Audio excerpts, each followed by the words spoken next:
If you want to know how to hide all of your apps on iPhone, it's very simple to do. Unfortunately, there isn't one way to hide all of them. You would have to really go through and hide all of your apps one by one. So what we can do for an example is go ahead and hide an app. So I'm just going to pick something here. Let's just pick this Disney World app here. So what you want to do is click and hold. You're going to get some options here, and you want to hit require Face ID. So what we're going to be able to do here is hide and require Face ID. This allows you to hide the app, but then also go back and only you and your Face ID can unlock it and be able to bring that back onto your phone. So go ahead and hit hide and require Face ID. As you see, mine was taken. This lets you know what happens when you do hide the app. So we're going to go ahead and hit hide app. And now it disappears.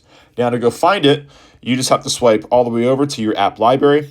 You'll have a hidden section at the bottom. Once you click it, it will require you to log in with your Face ID or passcode.